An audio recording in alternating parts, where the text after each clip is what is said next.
Okay, hello everyone. If people could find their seats, we're going to get started with our next talk. So we're very fortunate today to have Dr. Jay Lee with us. He is the Clark Distinguished Professor in the Mechanical Engineering Department at the University of Maryland, College Park. He's also the founding director of the Industrial AI Center. Previously, he served as the Ohio Eminent Scholar, University Distinguished Professor at University of Cincinnati, and was the founding director of the NSF Industry University Cooperative Research Center on Intelligent Maintenance Systems, with partnerships over 100 global company members. Previously, he was on leave from University of Cincinnati to serve as vice chairman of Foxconn Technology Group, leading the development of the Foxconn Wisconsin Science Park. He's a member of the Global Future Council on Advanced Manufacturing and Production of the WEF, board member at several other significant industry groups. He also served as director for product development at United Technologies Research Center and was program director at several programs at NSF. He was also selected as 30 visionaries in smart manufacturing by SME and 20 most influential professors in smart manufacturing. Received the SME Eli Whitney Productivity Award and SME Wu Research Implementation Award in 2022, and also has a new book on industrial AI published by Springer. And also he had a lot of difficulty getting here. His flights were canceled. He ended up flying to Cincinnati and having a former student of his, now professor, Alex Jha, drive him 4 hours this morning. So we're very grateful he made it here and took the extra effort. Yes. And here is Professor Jay Lee. Thank you. Thank you. Yeah. Well, I think we're focused on the purpose, not the problem, right? So we got the message from Delta Airline. Flight got canceled because the day before we had a heavy storm in East Coast and also South, and that impact a lot of flights cancellation, the pushback all the way to Sunday and Monday, right? So, but we have to think ahead how to solve the problem. So thank you, Alex, for driving here from 5 a.m. Anyway, so I'm pleased to be here to share with you the topic is in industrial AI, right? How industrial AI, of course, you may say, what is AI versus industrial AI? Well, simply speaking, in the AI is cognitive science. You can do anything, many things. What Google and ChatGPTs and in fact, today I'm supposed to fly to Silicon Valley to have a talk with the founder, Alex, Sam Altman from OpenAI, with the Foxconn founder. They have a meeting right now, but they were gonna have a lot of collaboration between using the ChatGPT types applied to industry, right? But I think the industry AI is more focused on domain specific. You have all kinds of wind turbines, jet engines, right? Semiconductors and the robots and the EVs running every day. Now, what's our job to make AI always intelligent AI and actual implementable, right? That's AI. So it's not just the artificial intelligence. So I'll talk about the future trends and the current situation we are facing, right? And throughout the world. And of course, then what we're lacking the way to measure things, how good the charge station. I have Tesla Model Y, right? So you have a charge station, you got there, oh, fuel doesn't work. And I have Tesla Y, Model Y insurance, which is the Tesla hired 3 of my former PhDs, 1 from Michigan, 2 from our other centers. And then one student, we were working on the battery analytics. Today, I'm using that insurance, right? So how good you are driving behavior to give you, if you continue to improve your driving score, you got discount your credits, right? That's called evidence-based insurance, not risk-based insurance. But again, these are the everyday today. So we're talking about a lot of things happening, but how you measure things, not one, but many. But I think that, so today, but this is the center we started 23 years ago. When I left the United Technology and SF, we had a lot of stuff working on the elevators and the Sikorsky helicopters and jet engines and the flying in the air. The question will be, where's the data? How are we going to collect the data? Well, we have the data. Yes, by that time, if you remember 23 years ago, so no cell phone could connect to internet. Yes, go back 23 years ago. Yeah, So you're not connected to network. So what can you do with data? But even so, the question was, what happened if everything is going to be connected? The question will be, what will you do? I give you everything you want, but what can you do? That's what today, yeah. I got everything connected now, but what can we do? We still have cancellation, right? We still have a lot last minute surprise. Factory still downtime. So what's the same like 33 years ago? Why? Well, we have not implemented fast enough for AI. So this is something we connect, we develop some kind of digestion system, like agent, continuously monitor the features of the industrial system. Eventually, we have a model and continuously like digital twin kind of things. And we can guarantee always no surprise, right? Then we feed back to closed loop design.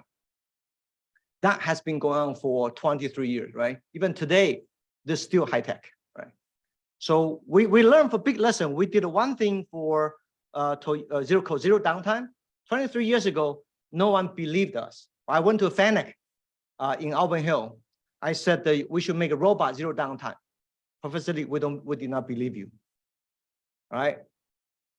So until 2005, we had a chance to work with Toyota, Georgetown, Kentucky, where Camry models made. Now Lexus and Prius. But until last night, zero downtime for 16 years. Yes.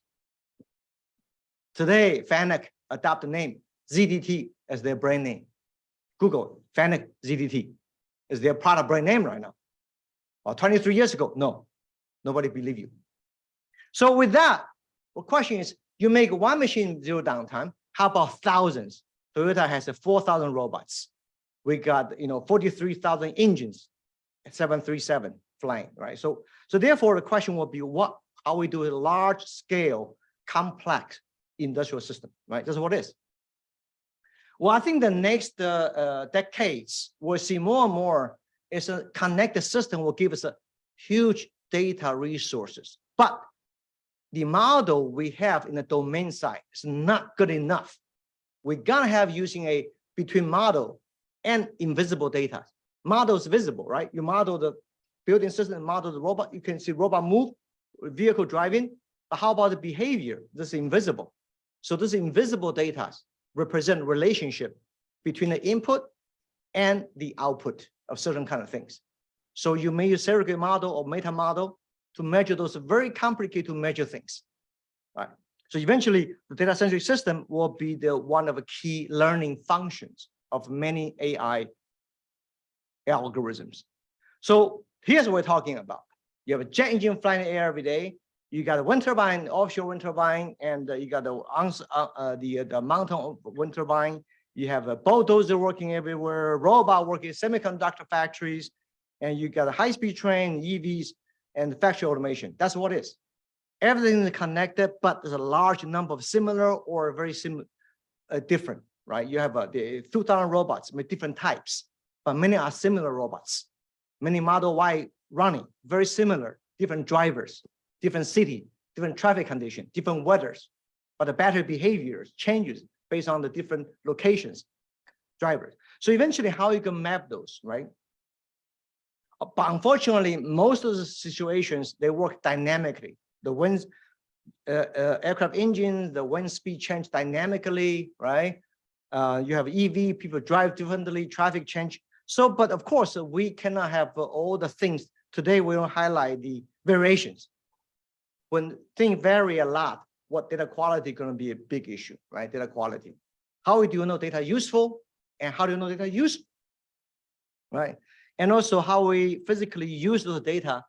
If we know data, how do we use synthetic data? Even with the transfer learning, right? With a large number of things, similar things, how we transfer them, human machine, machine to machine, human to machine, human to human, right? How we do that. But this is a very interesting domain-specific machine learning. But here's the thing I always use it, right? We have a two-dimensional space with a visible, most engineering systems visible. But of course, many things also come with invisible. Microphones are visible, but my speech content is invisible. You can see what I'm talking, but if you're not here, you don't know what I'm talking. You can record it, right? but that's a different story. So after my talk, right, eventually this can convert to text. Then you can click, you have all the speech notes. That's invisible, but come from visible. Jet engines are visible, but airflow, water density, how the impact to fuel efficiency is invisible. Wind turbines visible, but when temperature is very low, humidity is very high, you have a blade accumulated with ice that impact the power generation. So smart wind turbines are not just to continue to monitor the power, but also know the weather surrounding them. So you can change the speed, change the angle, reduce, prevent ice accumulation. So eventually you have visible way, we continuously improve by model domain. Eventually we can prevent by experience. Unfortunately, not all things can do that, especially when things get complicated, highly connected, complex system. So there are relationship between them, they're still there, right? So eventually we're trying to understand the relationship, prevent that relationship happen. That is AI area. So a lot of AI is the left side, the problem domain space. But if you look at the right side, wow, that is a huge knowledge domain space. Human will learn from machine. Machine will learn from human by labeling the right data. So this is going to be interesting interactive learning system, right? So now, of course, in the world of learning of data, we have lots of data we have, right? A lot of companies told us, I got lots of data for you, Professor Lee, come and we get it. You know what? After 3 months, I go back to them and say, you know what? Only 20% of the data are usable, 80% not usable. So what? Impossible. It is true. Because most of the time, if you have data useful, you collect them, you model them, you label them, then you have a usable data. Wow, congratulations. Most of the time, they're useful, but not highly usable, okay? You got a fish is a great fish, but come from polluted water, not edible.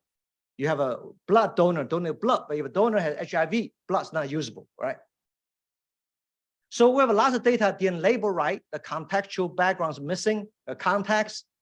Then you have you did not remove a lot of like a baseline, a lot of things. So, but sometimes you have usable data, but not useful. I'm sorry, by the bullets. Squeeze as much you can. Of course, you should not continuously collecting the data, not useful, not useful. Unfortunately, today, industry, we collect lots of data every day, put on a server. Other people don't even know how to use it.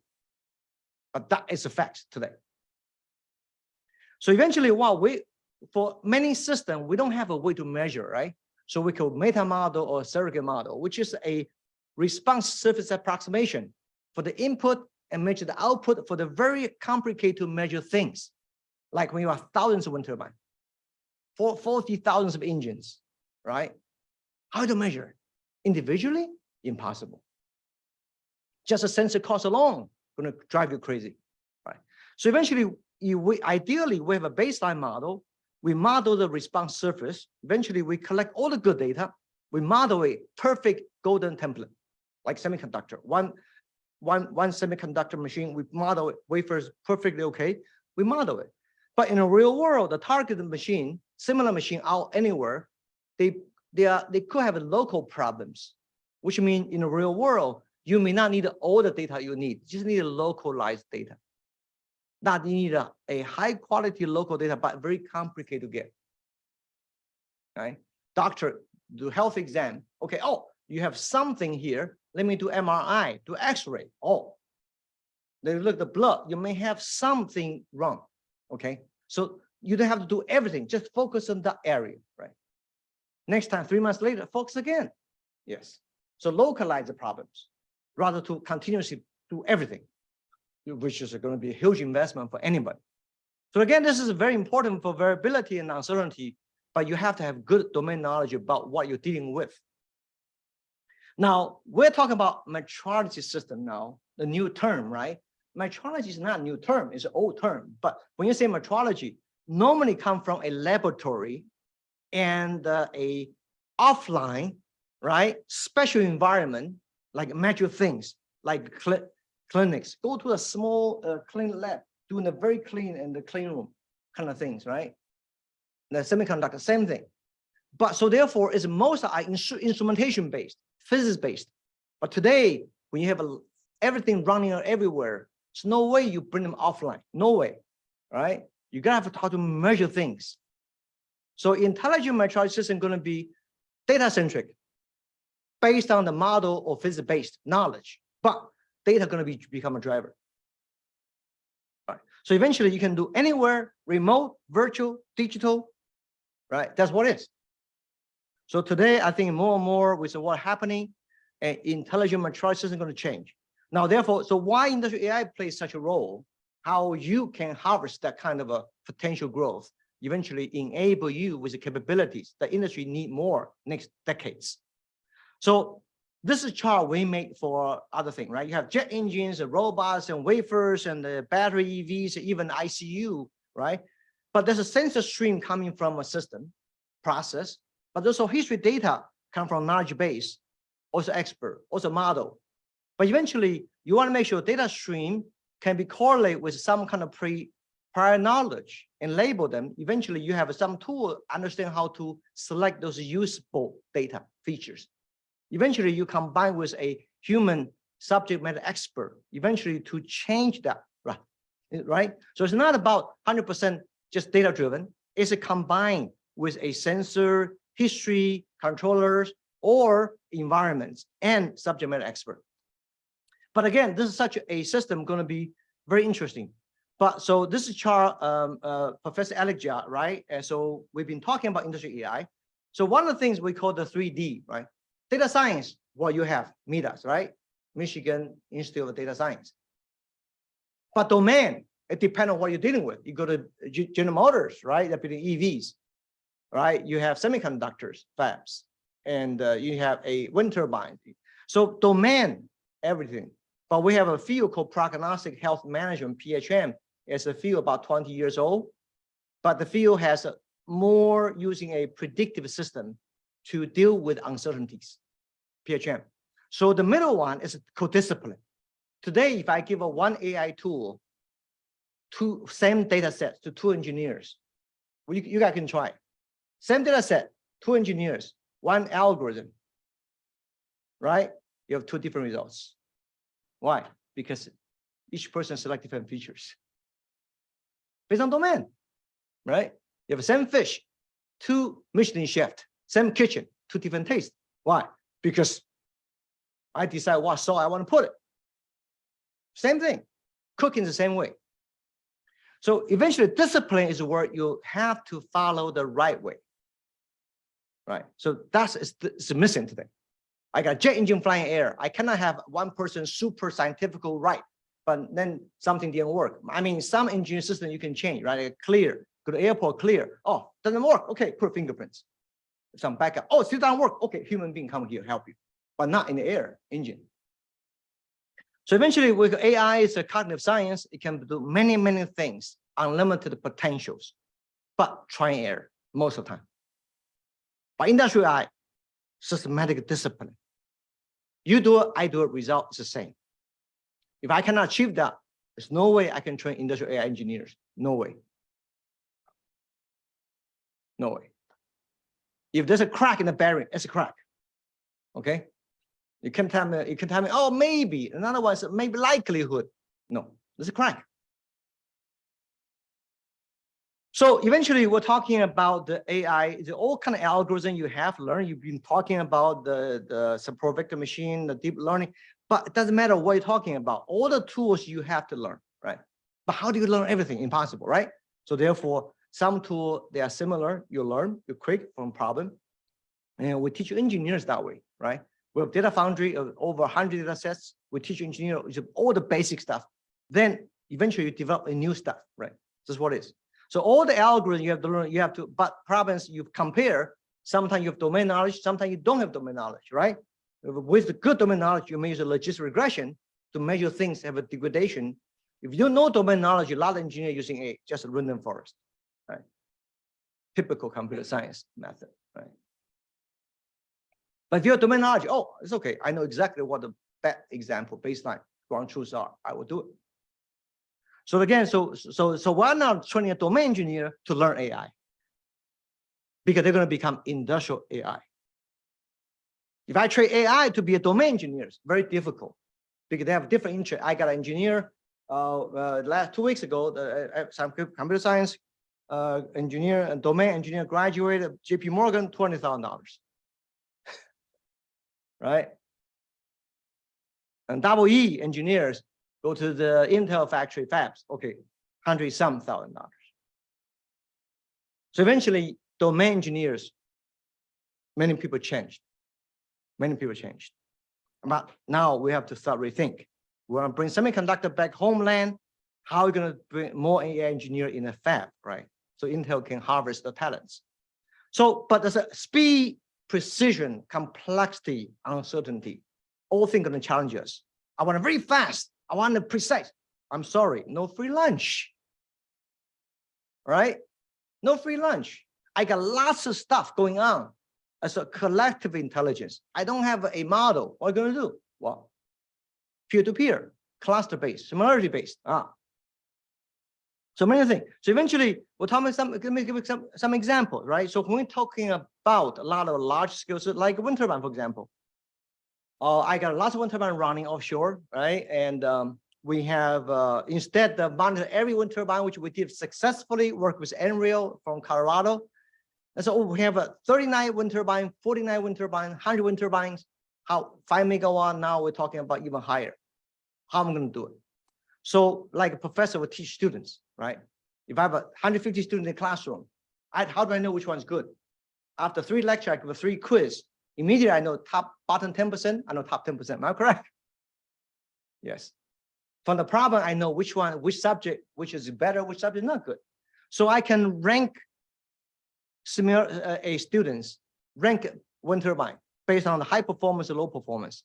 Then after I compare different criteria, I rank the lowest wind turbine. Now I do deep analysis. Just save a time, right? Save time because we don't have time to collect all the data. There are a lot of companies, they move to AI space. You know what happened? They turn all the engineers become IT engineers. Eventually, the problem is still not solved. This is what it is today. So one thing is about power generation and wind speed. Every minute changes, right? So you have power curve, power curve, power curve. But they continuously generating the power curve, the time machine. So I can map the time machine footprints, minute by minute, hour by hour. Eventually, I can compare same wind speed, which turbine has low performance? Oh, there's 2. Another wind speed, which one? If after 5 different wind speed, one turbine continues to be low, something wrong, right? Of course, it's every day. You know, it's a one-time continuous degradation, everyday degradation. So I can quickly compare which turbine should be lowest, right? For offshore, of course, the challenge will be, well, I have a crew member vessel to be scheduled to maintain those turbine. I also have to find out which turbine is a low performance so I can take care at the same time. I don't want to just fix one, come back. But unfortunately, when you're ready, the weather is not ready. When you're ready, the crew is not ready. So all kinds of parameters come together, right? So this is something you want to have good framework to optimize based on the performance, the cost, and also availability of the vessel, the people, and everything. So this is a very complicated system today. I was in a wind turbine event last week in Baltimore. Everyone going to say, oh, we're going to build more offshore wind turbine in the US, right? So basically, we're talking about from a wind turbine system, you have a fingerprint of the turbine. Then eventually you have a model that predict the low performance. Eventually you look the continuous relevance to the resources and also availability of the equipment, also the weather conditions. Eventually you find out the best and the minimize the cost or minimize the loss of the power, right? So different way to look at it. So for example, this case, we use a minimize the power loss. I can schedule based on time window to maintain the turbine. But of course, depending on how big the wind farm is, offshore wind farm. So the crew, the ship coming in, eventually you have to maintain the right time. Eventually based on the next availability parts, you schedule next. So there's a certain thing you have to model between the power curve loss and also the maintenance time window. So this is very interesting work eventually. Of course, you have objective function based on cost and time and based on the availability of the resources. So I will skip this because of time. So now let's look at jet engine, same thing, right? You got jet engine fly every day, but there's something FAA care about the most, something airline care about most, and some the maintenance people care about the most. So if I just collect data, now I use SOM pre-cluster them. So I have a FAA care about data, I got airline care about data, I got a maintenance people care about data. Eventually I train the system based on what purpose. Then eventually I can develop a huge digital twin platform for 737, 787 engines, right? You continue to build that kind of a relationship model based on the power by the hour warranty, based on efficiency, based on the maintenance cost. And 2008, we had the NASA donate 116 engine data, right? So they want us to predict which engine is the has a highly likely going to degrade the most. So my PhD student got #1, then hired by GE. Now he's a GE global scientist, right? So use a lot of data to map those similarities. Eventually, you can to simulate, to train the model, to find similar. Eventually, you can predict what's the likelihood, right? I'm just give you a feeling that when you deal with a large number of data, remains for life is a different way to use a traditional model, which is impossible. So now let's look at the real things now. How can we make this model even more workful for the future for complicated system like semiconductor? We work on semiconductor for the last 20-some years. Intel was our first founding members. Most recently, you got the TSMC, UMC, and the others, Intel, right? So those things, now we are competing right now globally for 3 nano. 3 nano is a big one, right?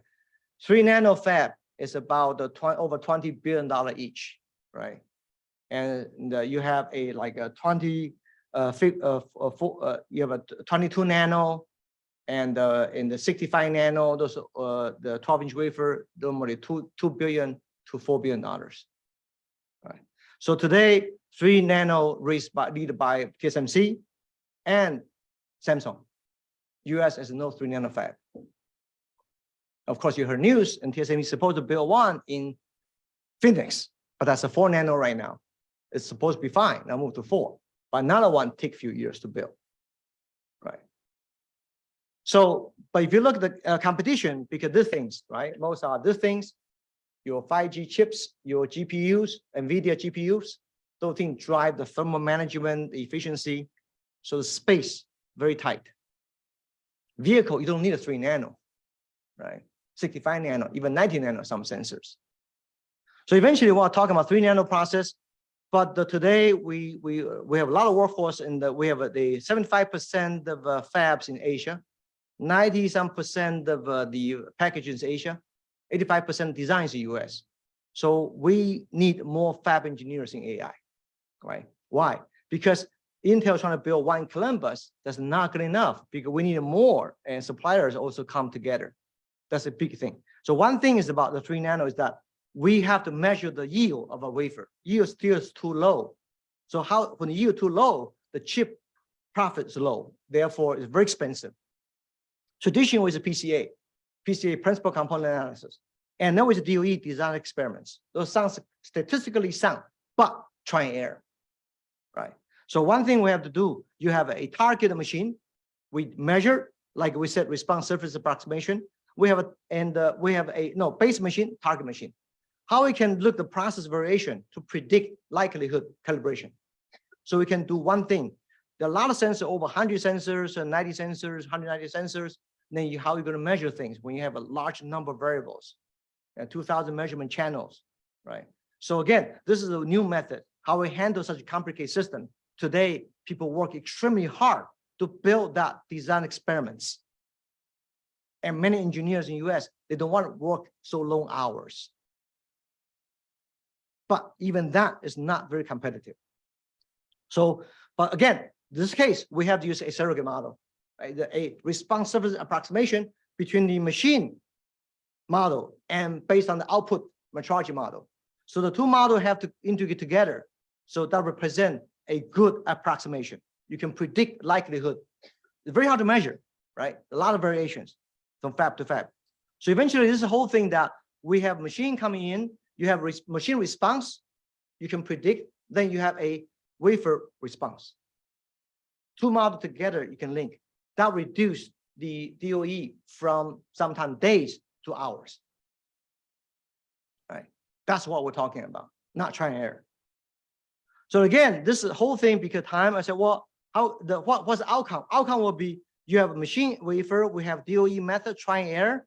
But if we have this model, we can quickly estimate and make sure the yield and also the action rate productivity much more improved, right? But that's the semiconductor example. We're talking about 7 nanometer below, which is advanced foundry. US only a few. Right? Okay, now another example. When I was a vice chairman of Foxconn, Foxconn is probably 25 global Fortune 500, right? The $215 billion revenue last year. One mission was to integrate all the machines worldwide together. We can measure, we can test, right? So I took they hired 6 of my PhDs, plus me as a professor for 3 years. So one thing we did is we connect all the machines. We created hundreds of factories. Eventually, we model those machines and the true quality based on new methodology of AI. So we call industry AI. So one thing that during the COVID used to be we have an engineer fly everywhere in the world to help each factory set up the iPhone production or whatever, right? The MacBook and whatever. But during the COVID, nobody could travel. What happened? So that forced us to rebuild that digital twin factory. So we have a data coming from the factory. I have an engineer, modeler, AI engineer in the remote. He or she can model the process anywhere, anytime. Used to be every factory different. Vietnam, US, Mexico, everywhere. Okay. So there's a stream of X. So we take the purpose as a river. Quality is not result, should be a process, right? So we take the whole process, stream of quality, stream of cost, stream of carbon footprints as connected relationships. So blockchain. So when you move, you can see that Y1 is output station 1, F1. Y2 is output of station F2. That caused by a factor of many other machine or processes, environment, human. So that blockchain stamped, eventually that's called manufacturing GPT, pre-trained transformer. That's what it is. You train them, you create relationships. So once I know the next step, I know our next step is going to be fail. I don't even go in there. Today, you go in there first, then you measure later. Too late, sorry. Right, alarm happened. So Streamer X is a new way of a traceable methodology. Going to be deal with high complexity connected parameters. Could be manufacturing, could be semiconductor, could be even your health. Unfortunately, we're missing data. Right? ICU is the only place we have lots of data, but no intelligence. Everyone moved to ICU, only one thing care, alarm. When alarm happened, nurse run. Doesn't help, doctor come. That's it. Everyone's saying, no intelligence. But there's a lot of relationship. For example, if I take the medicine, after medicine, my blood pressure high. Oh, there's relationship. Pharmaceutical company will love that data. Today, do they have it? They don't have it. They were missing, right? But once you have a stream, everything connected. Oh, this is the first time you take medicine. Oh, look at heartbeat rates, pressure. Second time, oh, again. Third time, oh, okay. So this is the same feature then. Well, again, so this factory, we reduce 92% redundant labor. You don't have to walk around the factory, right? Eventually, and we have a lights out factory. Lights out means you don't have to see it. Used to be people walk around every day, alarm happen and don't happen, you rush to save the machine, too late. So this is lights out doesn't mean no people. Lights out mean no worry. Here, you look at the machine, oh, which one? That machine, oh, okay. Predictable, 15 minutes. Okay, let's go fix that. So we're talking about so far the World Economic Forum, WEF, and I'm on a committee. So we have certified 132 companies, sites, I'm sorry, since this year, since 2018. And so far 132 sites, but inside Foxconn, 30 lighthouses, and 6 certified by WEF, the best factory in the world, right? Which has a powered, truly predictive system. There are many P&G and Schneider, Siemens, and Unilever, many companies. Yeah. but very few in Detroit. I'm sorry. Now, the EV is the next one, but iPhone period, right, which is a very good one. People use this phone, create a new economy. All the apps become new life. But next decade, we see an EV is a new curve, right? Why? Because electrification with new curve. That's what we see a lot of things, because just look at the electrification system. You have all the data. This phone has about dozen sensors. EV has 10 times. 10 times, right? But there's all kind of data you can generate.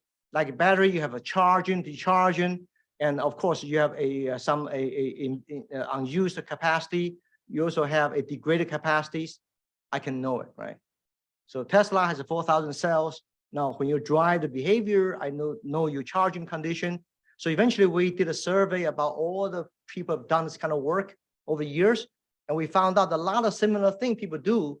But I think, again, but unfortunately today, either your model, company A, company B, they're two different systems. You cannot measure one thing for both, right? That's not right. You need metrology can measure both. So previously we measured the OTA tool. We did most of over-the-air cloud software back in 2008, 2010, and even 15 years ago, right? Those tools can be today. You have OTA. If you have Tesla driver, you can order your autonomous driving software, right? And download your vehicle run, right? You can pay by month. You don't have to own all the time. So eventually, we also can go by behavior, how good your driving behavior is, based on the pattern, based on feature. I also can look at the physical feature based on the cell during the charging. So eventually, the recycle, we know which cell need to be replaced. But certainly, it's not the end. The end is that the future vehicle has 120 sensors over. So we're going to leverage those sensors because we have all the sensor. We build the digital twin of the virtual battery. So my model can evaluate a Tesla vehicle, also can evaluate other models as well. Today is no such model available. Right. So this is something we can use data generated from any vehicle to predict, right, for new battery. So this is something, now if we integrate the vehicle sensors, right? So when vehicle has a vibration sensor in the vehicle already, if I hit a pothole, for example, here, you have a pothole, I'm driving the car, right? So I hit a pothole. At this time, my GPS, my vibration sensor labeled right here. So I share, and the car behind me is, 1 mile ahead, right-hand side, pothole, be careful. If every car make it left push because there's some obstacle, dead animal on the highway, then 3 miles ahead, there's a dead animal 3 miles before you. Today, can you do that? No, you don't know. Unless you have ways, people label it for you, right? Yes, ways human inputs. Unfortunately, that's the case. So now we can harvest a more data-centric system, learn the system, eventually adapt to domain, eventually help more. So finally, I think what's the future? Future will be anywhere, anytime, free, can learn by itself. What kind of environment could be? Well, we are working on the construction on the moon right now, right? So electrified bulldozer working on the moon to build things. You can remotely operate, but you have many bulldozers running around like robots, right? So we can have twin moon, Earth. We also have machine to machine. So Komatsu sent an engineer to our campus for 5 years for PhD, right? Basically, we do transfer learning for Earth learning. Moon, when I move dick, I transfer to Earth.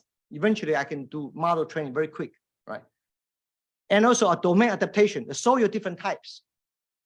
When you have electrical motor, the power, solar power, stored energy, charging, discharging.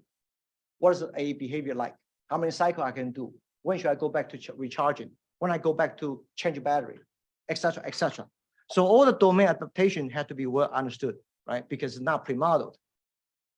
Of course, finally, machine to machine, machine to human, human to machine. A multi-complex system learning. Federal learning like, but it's a more high dimensionality. So that's going to give us a great learning environment, which create the machine also invisible relationship between machine to human.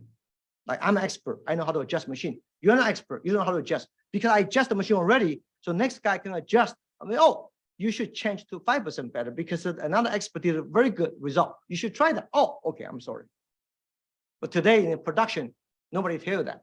I'm sorry. Okay? That's why you hire $22 per hour. Even today, you cannot find good workers today. I'm sorry. In Wisconsin, we built a science park factory. We pay $22 per hour. We couldn't find even good, right? Very challenging today. Well, this is a book we published 2 years ago, and we have a lot of case study to teach people.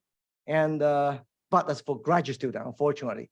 We tried undergrad, but didn't work very well. So therefore we decided to publish a new book called Data-centric Engineering.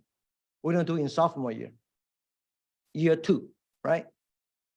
Because year 1, you have calculus, chemistry, physics, then you go back to the select major, right? Mechanical, aero, materials, chemistry, whatever. But immediately get into a domain, but you don't know how to use data. But AI, you learn algorithm, but you have no data. So eventually, what we're doing right now, we have a 10 school, gonna be Alliance Program, Michigan is one of them, right? So we're gonna have every year, each site donate one set of data, open share data, and 10 site can leverage back, like a potluck, right? So like my student, 16 students, I have one set data. After 1 year, I can learn 160, right? 10 times, right? This example, we have we're right now about 75 data sets. We're trying to increase to 100 data sets. Eventually, we can train engineers from AI to industrial AI, is what it is. Anyway, this is just overview. I hope that give you a good feeling. And what do I mean by industry AI augmented, right? Predictive system for large scale complex system. All right, thank you very much. Yeah.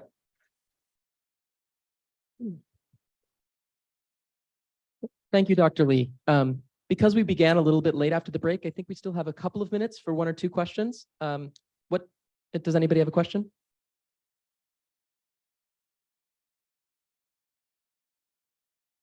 All right. Thank you.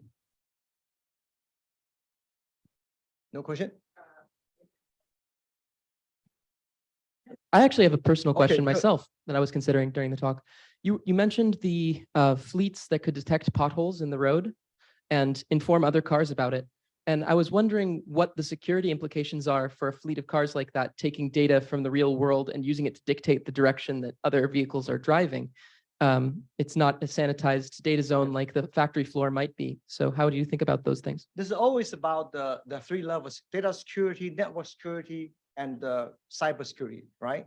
So basically, you have data right, human data right? So you share. Just like you use any apps, right? They already agreed. Location-based service, right? You share a location, that's your data, right? So you get the authorize, right? If I'm using the same apps, you have already agreed to share that. So now vehicle rights. So I'm now taking the sensor data now, right? So, okay, same thing. Because the only difference that we have sensor-driven data-centric system now, no longer human inputs, right? So you can map the road condition, in fact, right? If you want to. But the problem is you're not doing that because then you need GPU to real time. It speeds so fast, right? So that's why you use a low scale. So basically you that to human authorized sharing. So you have to agree to a same network, right? But machine help you generate data, then you agree to share. You don't have to share, right?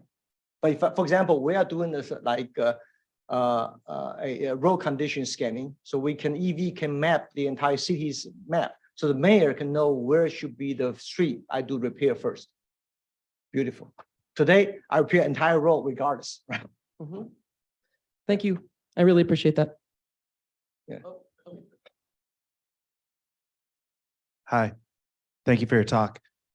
So it's my understanding that Foxconn is an enormously important Apple supplier, and that the factory in Wisconsin opened to a lot of fanfare 5 or 6 years ago. And while I have the utmost respect for all of your work, I have some understanding around the public reaction to this, as is often the case with a big company that comes in with a lot of tax credits and fanfare, is that sometimes it's difficult to live up to the hype in terms of the company's goals of employment. So I'm curious from a business perspective, while I have the utmost respect for your work, how do you manage sort of the public relations side of a big factory that may or may not lived up to all of the jobs that were maybe not promised, but identified as possible? You also had the comment around how it's very difficult to find workers today. And so it strikes me that there is some irony that, you know, some elements of the public are afraid of AI taking jobs away. And yet here you were in a precarious spot, I would imagine, of trying to lead this enormously important effort in Wisconsin, potentially not able to hire people. And so how do you think about all of the kind of public relations aspects? Your question is a very big question, but I can answer very simply. Any world companies, they try to globalize and based on the market, right? So when you have a global change situation, could be many reasons, right? Then you need to able to create local market and the regional markets. So then you have to find the right products. Sometimes you select a product, they may not have a right supply chain here. Just like this TSMC example in Phoenix, right? You can build a fab there, but you got several hundred suppliers have to be here. Just one company alone is not going to work. Suppliers, same thing Detroit. The reason Detroit is so good in the past decades because of supply chain, right? Yes, supply chain is a key. When supply chain is not there, maybe your wish is good, but execution is going to be difficult.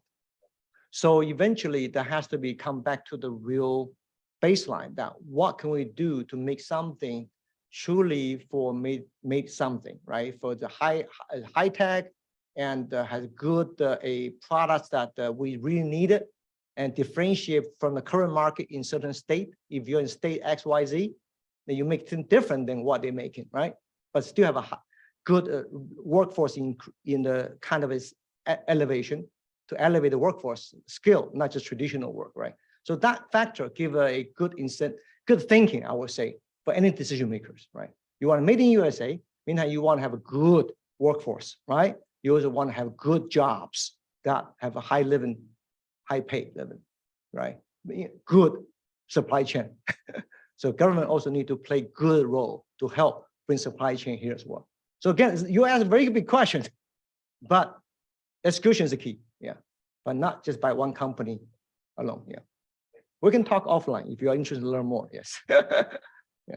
All right. I saw several hands go up. I'll move the mic to them.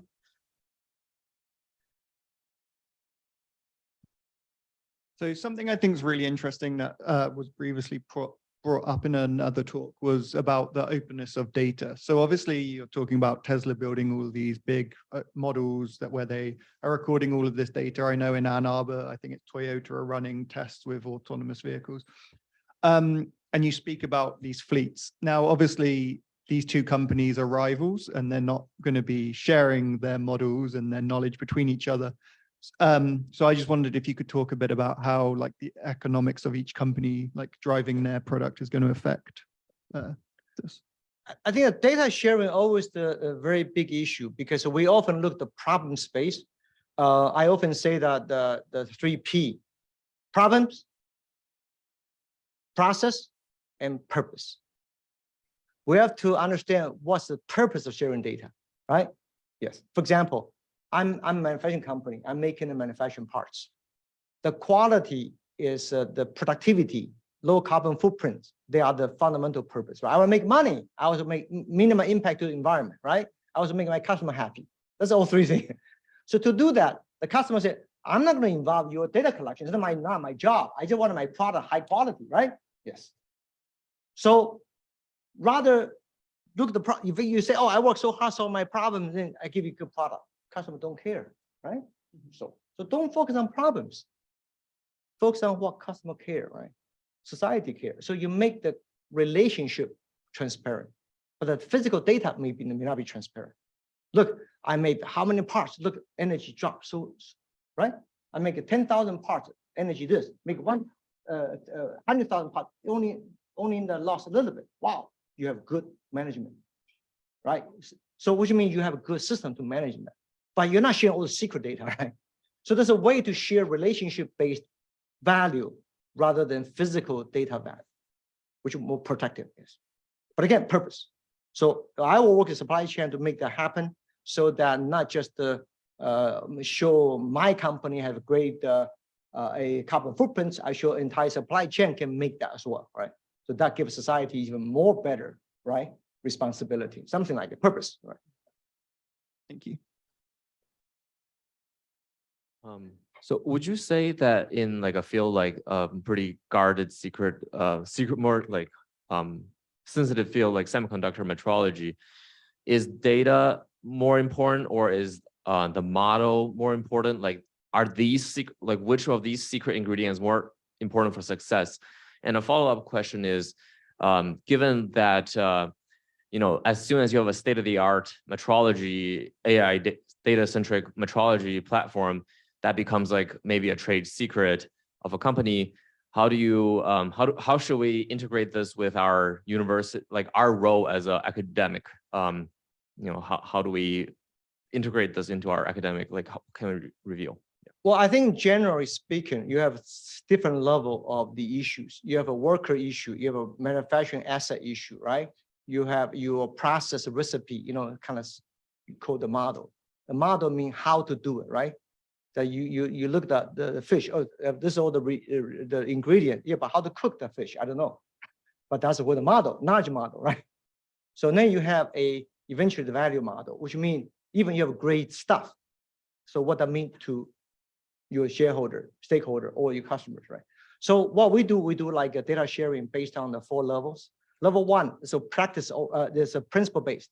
So basically, we train engineers, right? We engineer come from industry, we train them in tools, like all the support vector machine, principal component analysis, logistic regression, SOM, and the blah, blah, blah, right?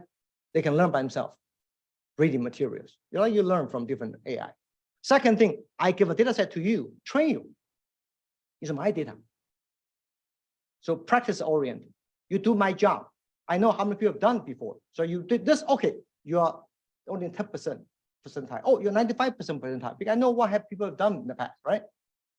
Then you take what you learned, go back to your home to use your own data. It's your own data. Okay, you go back to your home kitchen, cook your own food, right? Then you create something to see how much. But eventually you do a professional. You start teaching other people to repeat 1, 2, 3. Right? So it's like a master black belt, Six Sigma, right? You train the people who learn the basics. You give a data to train them. Then they go to find their own data. Data hunting is a very difficult job today. I can tell you right now. You think right now, okay, oh, data. Go to hunt data. If I invite you to my factory, go to hunt data. Where's data? Invisible. Right? Even you see wind turbine. So how to get the scatter data, sensor data? Yeah, but what do you want to do? So again, come down to useful versus usable, right? So again, this is a very important training to be done based on how you handle data, how to hunt the data, right? How to select the right data, how to select the right tool, how to focus on the right purpose. We're talking about another book now. Yeah. Well, hopefully we can share more, maybe in the future, and one of you be our faculty member, right? Okay, thank you.